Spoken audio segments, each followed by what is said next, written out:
اعوذ باللہ من الشیطان الرجیم بسم اللہ الرحمن الرحیم قد افلح من تزکا وذکر اسم ربہ فصلی بل تؤثرون الحیاۃ الدنیا والآخرۃ خیر وابقی آمنت باللہ صدق اللہ مولانا العظیم ان اللہ وملائکتہ یصلون علی النبی یا ایھا الذین آمنوا صلوا علیہ وسلموا تسلیما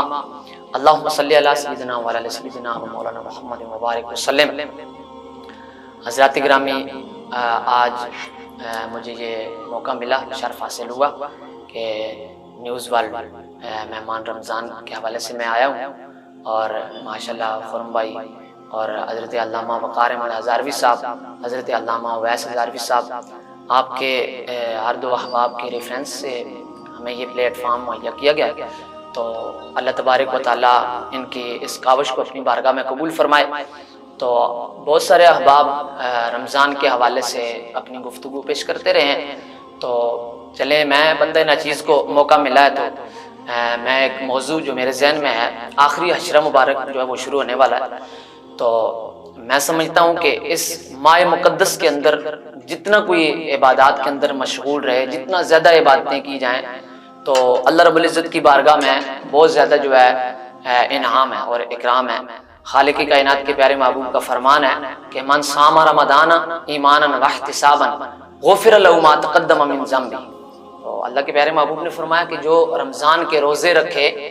تو فرمایا اخلاص کے ساتھ رکھے، ایمان کی حالت میں رکھے، تو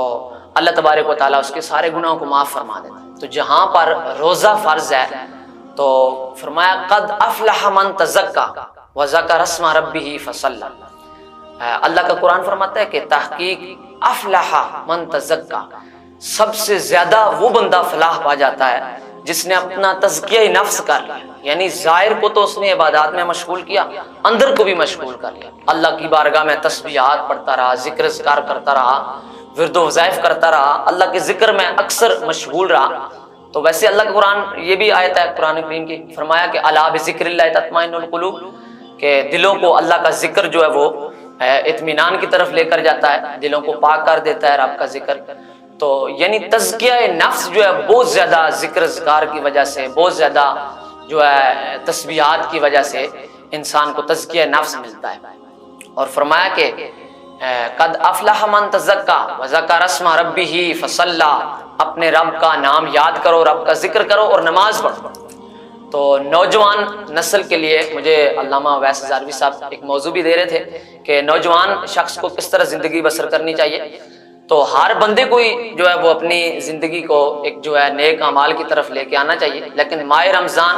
ہمارے لیے ایک ایسا تحفہ ہے جس میں ہمیں بہت زیادہ عبادات کے لیے موقع ملتا ہے، بہت زیادہ ماحول ملتا ہے، ایک جو ہے ماحول بنایا ہوا مل جاتا ہے۔ تو اس کے اندر کوشش کریں نوجوان حضرات اپنا تزکیہ نفس بھی کریں اور ظاہری عبادات میں بھی بہت زیادہ مشغول رہنے کی کوشش کریں۔ اللہ کے پیارے محبوب کی بارگاہ میں ایک دیہاتی نوجوان آیا، تو اسے کہیں سے پتہ چلا کہ جنت جو ہے وہ بڑی لذیذ تحفہ ہے، کوئی اللہ کی طرف سے انعام ہے، تو خواہش پیدا ہوئی کہ میں بھی جنت میں داخل ہو جاؤں۔ تو اللہ کے پیارے محبوب کی بارگاہ میں آ کے عرض کرتا ہے یا رسول اللہ دلنی الی عمل اذا عملتہ دخلت الجنہ، یا رسول اللہ مجھے بھی کوئی ایسی رہنمائی کیجئے کہ میں بھی جنتیوں میں شمار ہو جاؤں، میں بھی جنت میں داخل ہو جاؤں۔ اللہ کے پیارے محبوب نے فرمایا تعبد اللہ ولا تشرک بہ شیئا، فرمایا اللہ کی عبادت کیا کر، اس کے ساتھ کسی کو شریک نہ ٹھہرانا۔ آگے جو 3 اعمال اللہ کے پیارے محبوب نے بتائے ہیں، فرمایا کہ وَتُقِيمُ الصَّلَاةَ الْمَكْتُوبَةَ وَتُؤَدِّ الزَّكَاةَ الْمَفْرُوضَةَ وَتَصُومُ رَمَضَانَ، فرمایا فرض نماز کبھی نہ چھوڑنا، زکوٰۃ دیتے رہنا، فرض زکوٰۃ ادا کرنا، اور رمضان کے روزے رکھتے رہنا، رب تجھے جنت کا ٹکٹ عطا فرمائے۔ تو دوستان گرامی، یہ ایک اعمال کا سلسلہ ہے جو فرائض میں ہے۔ تو فرض جب بندہ نہیں چھوڑے گا تو فلما ولا، پس وہ بندہ جب جانے لگا نا، وہاں سے اٹھ کے جانے لگا، اللہ کے پیارے محبوب نے فرمایا فمن سرہ ان ينظر الى اہل الجنہ، تم میں سے اے صحابہ، تم میں سے کسی کی خواہش ہے، تمنا ہے کہ وہ جنتی بندے کو دیکھے؟ عرض کی یا رسول اللہ کیوں نہیں ہے؟ اللہ کے پیارے محبوب نے اس طرح اشارہ کر کے فرمایا فَلْيَنْظُرْ إِلَىٰ هَٰذَا، اس بندے کو دیکھو رب نے اسے جنت کا ٹکٹ عطا فرمایا۔ تو جوانی کے اندر جو عبادت کا مزہ ہے، جو لطف ہے، اللہ کا عرش بھی رش کرتا ہے اس بندے پر جو بندہ جوانی کی حالت میں اللہ کی بارگاہ میں سجدہ رہ جاتا ہے۔ تو ہماری زندگیاں گزر جائیں، بال داڑھی کے سفید ہو جائیں، سر کے بال سفید ہو جائیں، پھر بھی ہم جناب غفلت میں اگر رہیں تو ہماری یہ بہت بڑی نالائکی اور کوتاہی ہوگی۔ میاں صاحب عارف کھڑی رحمۃ اللہ فرماتے ہیں کہ ہڈیاں بولن گوڈے کھڑکن اڑ گیا لک تیرا، اجے بھی بدیوں باز نہیں آیا واہ مرد دلیرا۔ تو اپنے آپ کو کوشش کریں اعمال کی طرف لائیں۔ اس حشرہ مبارک میں ایک اور میں آپ کے سامنے پیش کرنا چاہوں گا، ایک عبادت مستحب اور اللہ کے پیارے محبوب کی سنت ہے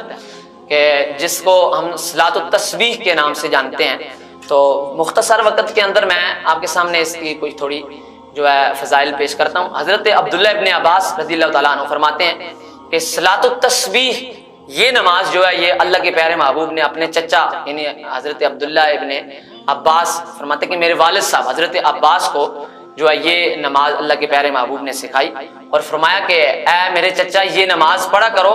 جو شخص زندگی میں ایک بار یہ نماز پڑھ لیتا ہے اللہ اس کے سارے گناہوں کو معاف فرما دیتا ہے۔ تو صلاۃ التسبیح اس کو اس لیے کہا جاتا ہے، اس میں بہت زیادہ مرتبہ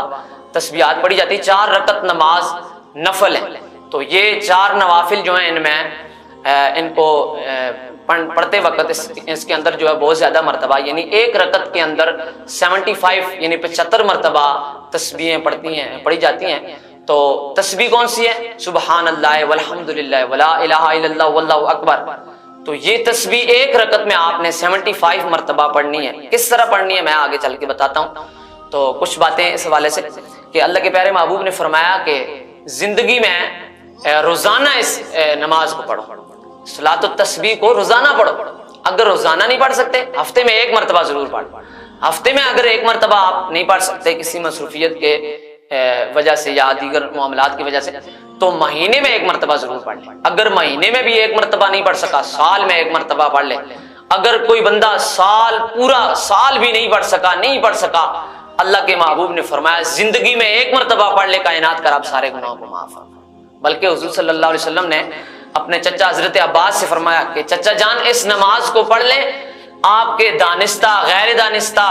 جو جان بوجھ کر گناہ کیے، آمدن کیے، ساون کیے، جیسے گناہ صغیرہ کبیرہ اللہ سارے گناہوں کو معاف فرما دے۔ تو بہت بڑی عبادت ہے، تو اللہ کے پیارے محبوب کی سنت مطہرہ ہے، تو کوشش کریں اس کے اندر بھی شامل رہیں۔ طریقہ میں جلدی بتا دیتا ہوں کس طرح کہ جب آپ شروع کریں گے 4 رکعت نماز ہے تو پہلی رکعت میں سنت طریقہ ہے جو کہ پہلی رکعت میں آپ سورہ تکاثر پڑھیں، دوسری رکعت میں سورہ عصر پڑھیں، تیسری رکعت میں سورہ کافرون اور چوتھی رکعت میں آپ نے قرات جو کرنی ہے سورہ اخلاص کی کرنی ہے۔ اب جب آپ شروع کریں گے تو سبحانک اللہ سے شروع کر کے آپ جب اعوذ باللہ من الشیطان الرجیم بسم اللہ الرحمن الرحیم سورہ فاتحہ سے پہلے آپ 15 مرتبہ پڑھ لیں۔ آپ نے 15 مرتبہ پڑھ لی سبحان اللہ والحمد للہ ولا الہ الا اللہ واللہ اکبر، تو یہ آپ نے جو ہے 15 مرتبہ پڑھ لی۔ اس کے بعد آپ الحمد شریف پڑھیں، اس کے بعد سورہ پڑھیں، کوئی بھی سورت پڑھ لیں، اس کے فوراً بعد آپ نے 10 مرتبہ پڑھنی ہے۔ 15 کے بعد 10 مرتبہ پڑھی، پھر آپ رکوع میں جائیں 3 بار تسبیحاں پڑھ کے سبحان ربی العظیم، اس کے بعد آپ جو ہے وہ 10 مرتبہ پڑھیں، پھر رکوع سے جب قوما میں آتے ہیں تو پھر 10 مرتبہ پڑھیں، پھر قوما سے جو ہے سجدے میں جائیں پھر 10 مرتبہ پڑھیں سجدے کی والی تسبیحاں پڑھ کے، اور اس کے بعد جلسہ جو کرتے ہیں 2 سجدوں کے درمیان اس میں 10 مرتبہ پڑھیں، پھر آخری سجدے میں 10 مرتبہ پڑھ کے آپ کھڑے ہوں گے تو یہ 75 مرتبہ ہو گئی ہے۔ تو اب دوبارہ آپ جب شروع کرتے ہیں تو شروع کرنے سے پہلے آپ 15 مرتبہ پڑھ کے اس کے بعد آپ الحمد سے شروع کریں دوسری رکعت، سورت پڑھ کے اس کے بعد آپ نے پھر 10 مرتبہ پڑھنی ہے، اس کے بعد رکوع میں، پھر جو ہے قومے میں، پھر سجدے میں، پھر جلسے میں، پھر دوسرے سجدے میں، تو یہ آپ کے تشہد میں آپ نے نہیں پڑھنے، یہ آپ کی پھر 75 ہوگی۔ پھر آپ کھڑے ہوں گے پوری تشہد پڑھ لیں، یہ کیونکہ نفل ہے